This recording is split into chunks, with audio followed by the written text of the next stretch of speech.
Good morning everyone. Today's lecture is about the newer structural heart intervention, which is a transcatheter mitral valve replacement procedure. It is a recent type of surgery which is developed from transcatheter aortic valve intervention. It was the first study done by Alan Faber. The structural heart interventions gone through various trials and techniques are evolved. The first study was performed in 2002. After that, in 2009 and 10, TAVI was a procedure only for the patient who are extremely high risk or inoperable patients, in which partner trial and notion trial shows benefit of TAVI. The same trials continued in the patient with low risk and intermediate risk, in which the TAVI showed the good response. And currently in 2021 and 21 partner 3 trial which shows benefit of TAVI in the low risk patients. So current recommendation of TAVI are in the patient with age more than 80, TAVI is upfront preferred strategy or surgical method. So logically speaking, if any procedure is helpful in high risk patient, yes. Will it be helpful in low risk? It's always yes. No, sir. It's not yes, because the surgical aortic valve surgery is benefit in that patients. TAVI is preferred over TAVI. So first trial were done in high risk patient. You did not get my point. Yes, sir. What you said that in low risk patient also the benefit was there. Yes, benefit over surgical aortic valve patient. Yes. So any procedure which is helpful in high risk patient is always be helpful Yes, in low risk. definitely helpful, but not as much as helpful as surgical. But this trial compared surgical with transcatheter. So now you corrected yourself. Yes. क्योंकि अगर आप ऐसे ही बोल देते हो तो general public को ऐसा मैसेज आता है सबको टावी कर दो लो रिस्क टावी कर दो मीडियम रिस्क टावी कर दो हाई रिस्क टावी कर दो ठीक है तो you should not sound like that Yes. Current guidelines recommends patients more than 8 years TAVI is upfront or surgical. In the patient with age 65 to 80 years, there are two interventions, TAVI versus SAVI. In trials, both procedures are equal, so anyone can be preferred as per the patient's characteristics. And at present, below 65, there is no as such role of TAVI as it is degenerative valve, so surgical aortic valve is preferred. So the procedure initially was made for high risk patients. Now it is made for low risk and general populations. So coming to our case, we had a 75-year-old female presented with dyspnea on exertion and bilateral pedal edema. She was a known case of mitral valve disease, severe MS, status post mitral valve replacement 10 years back on regular treatment. On examination, she has tachycardia, blood pressure was normal. On cardiovascular examination, there was soft SL with grade 4 mid-diastolic murmur, heard over FX. Coming to direct. What was the NYHA grade? NYHA grade class 3, sir. Class 3. There was no PND. No PND, sir. NYHA class 3. When she was 65 years there, at that time bioprosthetic mitral valve was there. At 65 years, she has kept put on. What was the situation of aortic valve at that time? Aortic valves are normal, sir. Aortic valve Highly unusual. If in an Indian patient, an Indian woman who is having RHD, and you are operating at 65, and after this many decades aortic was normal, it is indigestible. Because we have followed TE also, current TE also, where aortic was. So she was born and brought up in India only, no? Yes, Viswanath. Yes, Indian patient only. Sir. This presentation is more related to US territory rather than Indian territory. Okay, yes. Because we had followed TE and everything. So there is no ischemic heart disease. No IVT, sir. Because everything was 75. It was an insignificant coronary artery disease which doesn't require it.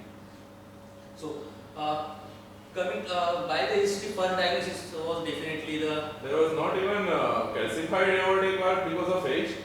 The calcified was sclerosis was there, sir. But Because it was very common, but it's not needed. no sclerosis or no gradient is not indication for highly any unusual. disease. Highly unusual. So first intervention we do is echocardiography and confirm the bioprosthetic valve. T is the investigation of choice. He is the TE of this patient. In first image, you can see the very restricted movement of the mitral valve reflex here, and in second image, you can see the gradient across mitral valve. Further evaluating the mitral valve from PE. Atrial fibrillation. I didn't What's finish there? what very huge dilated ALA. Which TEE view was it? Sorry, sir. ये TEE view था इससे This पहले is था। all PE views. हाँ ये कौन सा view है? It's a 0 degree, sir. Apical 4 chamber view, sir. This is LA, LB, RA, RA. This is a 4 chamber view. ऊपर LA है ना? हाँ, this तो is इसमें LA, sir.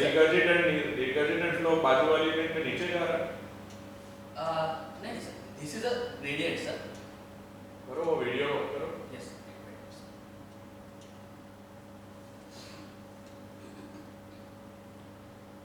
सर जो ऊपर दिख रहा है sir, this is a mild MR. Okay, okay. This is a gradient flow across mitral valves. Okay, then. Yes. So to confirm diagnosis, with wall morphology, it was a degenerative bioprosthetic mitral valve. Here in the image you can see multiple panels formation and multiple calcific nodules here, which is a issue of degenerative wall.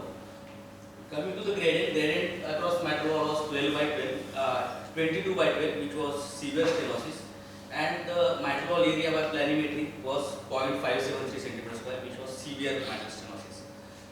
Correlated with the symptoms and diagnosis of the same was made. So degenerative bioprosthetic mitral stenosis was the diagnosis. Coming to the our patient, there was two options in this patient: redo mitral valve surgery or transcatheter mitral valve surgery. Here I have mentioned the STS risk for surgery in our patient. She has some previous mortality and morbidity, and we get this score by online calculator. Here you can see that at this age with comorbidities, patient has morbidity and mortality estimate around 47.5% in our case. So it is very high surgical risk patient, and we mentioned all the risk and benefit for surgical intervention and transcatheter intervention. So we suggested patient should go for transcatheter mitral valve replacement in our patient. So being in our institute we have done orbital atherectomy, leadless pacemaker and transcatheter aortic valve intervention. So this challenge was acceptable to us, and we have proceeded with transcatheter mitral valve intervention. So coming to the procedure of transcatheter mitral valve intervention, how this procedure was performed, because it is not as easy as aortic valve, because aortic valve has a direct continuity with aorta. Mitral valve is hard to reach. So first we have to insert femoral venous sheath, which is access for transcatheter mitral valve intervention. After which we require pacemaker. Use of pacemaker I will explain in subsequent slides. Through femoral venous sheath we have to insert the Mullin sheath and broken pro needle. After that there is we have to do intra-arterial septal puncture for assessment of for access of mitral valve. After that we have to deploy transcatheter heart valve, and we have to assess post-procedure complication in view of any LVOT obstruction or mitral valve regurgitation. This was the procedure. So coming to the procedure, here for fluoroscopic image you can see that we have advanced guide wire to femoral vein. First we have to advance guide wire from IVC to SVC. In the same fluoroscopic image, here you can see the stented bioprosthetic aortic valve where the mitral valve has to be transplanted. In transcatheter mitral valve, yes sir. So that is bioprosthetic one. Yes, that is bioprosthetic aortic valve. Every transcatheter aortic valve mitral valve replacement needs TE for confirming the position of everything because of the complex anatomy. After that, there is a special maneuver of the sheath, so that we have to pull back the sheath with rotating from 3 degree to 5 degree, so that the tip of sheath should be oriented towards fossa ovalis. Here is the fossa ovalis, and fossa ovalis is the ideal site of puncture of intra-arterial septum. Is it possible to see all these things? No, Fossa sir. ovalis, it is just. We have to relate with In the actual reality, it is possible to see. no possibility, sir. We are in Fluoroscopy guided. in fluoroscopy and plus in TE, sir. I have shown here, sir. We have to correlate everything, sir. So here in TE we have marked the area of fossa ovalis here, where you can see tenting. This is the area of fossa ovalis, sir.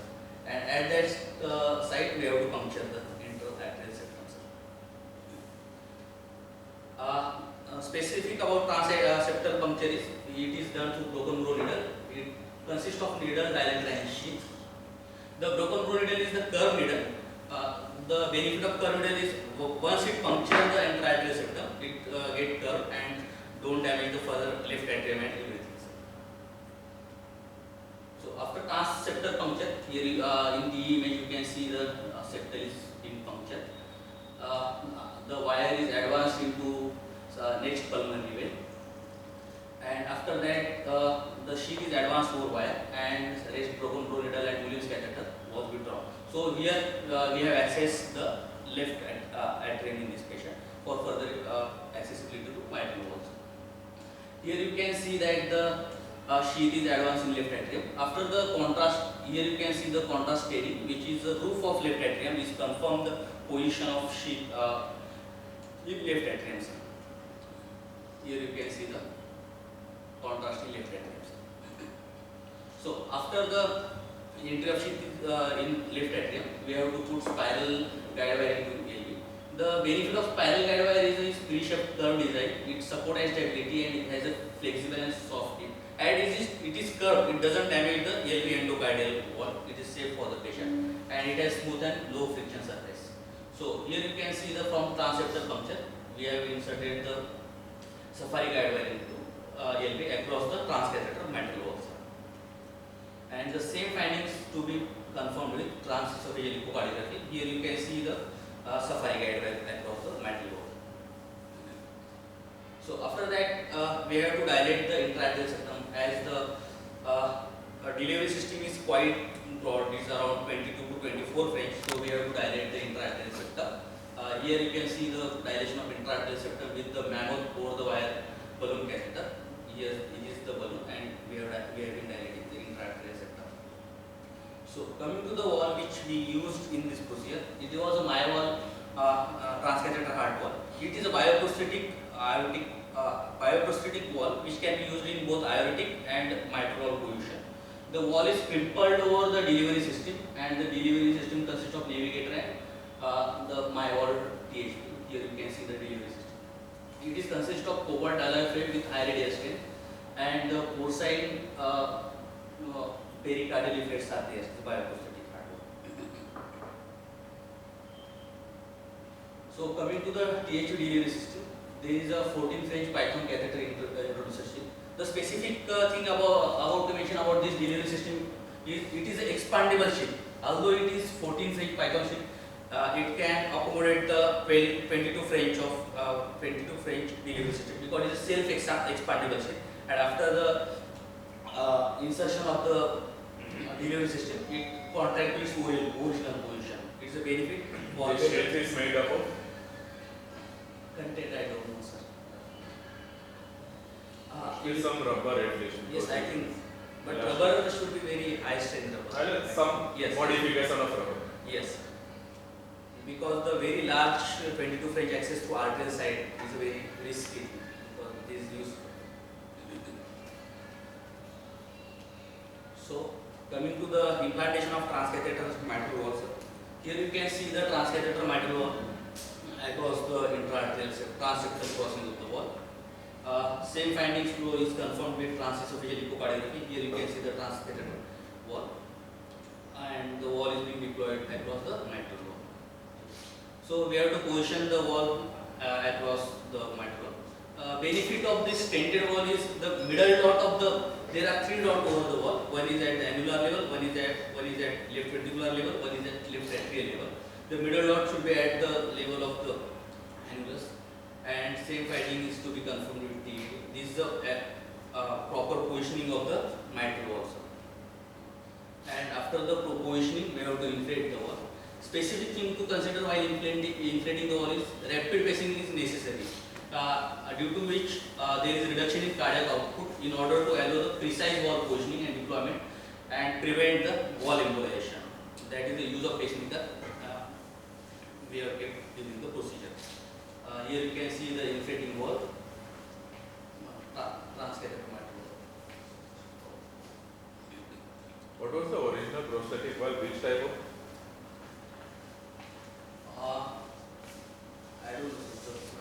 get this smile?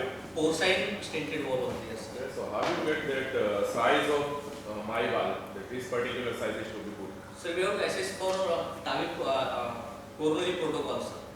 Yeah, so you have done CT and also CT plus TE, sir. We have to calculate and plus the size of old stented wall is also important, sir, because the annulus of the old stented wall correlates. But after 10 years, that side is not exactly the same. Yes, sir, but correlating with that annulus plus CT finding plus TE finding. So these my valves are individualized or they come of standard size only? Some standard size, no individualization. And second thing, sir, because although some some problem can be solved with post balloon dilation and everything, sir, because it's a balloon wall. Minor correction. Minor correction can be done, sir. So we have to post dilate the same wall to balloon. So wall is fully expanded, and after the post dilation, you can see there is no residual gradient across the mitral wall, and there is no MR, which is successfully implanted the transcatheter mitral wall in the patients. So confirming the opening of wall in different views, here you can see properly inflated wall, which is circular. There is no pimpling or any part of the wall, which is successfully implanted wall. Now we have to assess the complication of implanted wall, which are two main complications. First is LVOT gradient. The wall lies in continuation with iotomitral ring, so this wall can compress LVOT. So we have assessed the LVOT gradient, which is 10 mmHg, which is 5.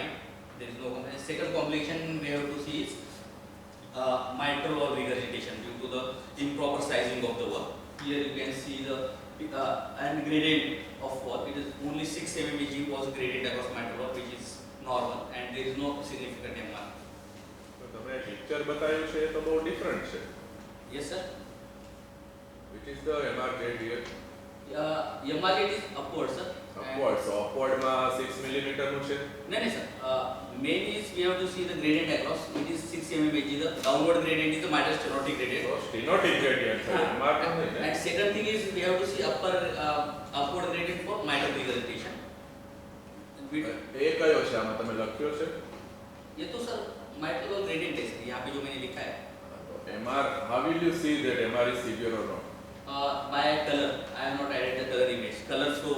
Because जो नीचे का जो image है, हाँ, उसमें तो ऊपर का jet बहुत ऊपर जा रहा है. नहीं sir, even though MR is mild, jet So height jet might go up, right? Okay. So how you can say कि ये कम है? We have to see the sir color flow. I have different images. तो आप अभी जो बोल रहे हो MR के लिए बोल रहे हो, दिखा स्टेनोसिस के लिए रहे हो तो वैसे. We have to see this for stenosis. हाँ तो ऐसे नहीं होना चाहिए. Yes. वो मैंने इमेज ऐड नहीं किया, वो भी इमेज था. तो MR quantification mainly through the gradient, color gradient. So coming to the discussion of our patient, sir. The transcatheter mitral wall replacement using valve-in-valve technique offers the promising solution for the patient with failed biprosthetic mitral wall, particularly in the patient with high risk for traditional surgical intervention. Although transcatheter mitral wall is not as common as the tower, it remains the viable option for the patient with degenerative mitral prosthesis. Advancement in catheter and sheath technology have increased the procedural success of TMVR, with recent studies reporting success rate between 94 to 98%. When compared with redo mitral wall surgery, TMVR demonstrated similar 1-year mortality rate around 11.3 for surgical redo versus 11.9% for TMVR, with less complication with transcatheter mitral wall replacements. So what are advantages and limitations of TMVR? Advantages are TMVR is a safe, effective, it is a less invasive and patient friendly procedure. It is done through femoral access and low pressure closure. And limitations are it has a risk of LVOT obstruction. There is the complex mitral anatomy has challenges in deployment of wall, and it is quite expensive procedure. So concluding the lecture, the significant progress has been made in transcatheter treatment for valvular heart disease over the past decade. Although the VIV-TMVR is the earlier stage of development, it is an alternative for high-risk patients with biprosthetic mitral wall degeneration. Recent studies have shown safety and efficiency in such cases, leading to FDA approval in high-risk patients in 2017. The valve-in-valve transcatheter mitral wall replacement is a safe, effective option for inoperable patient with degenerative VIV-prosthetic matter. So we would like to highlight this procedure as an optimal option for this subset of the patients. Thank you, sir. Patient is doing well. Yes, sir. OS perform the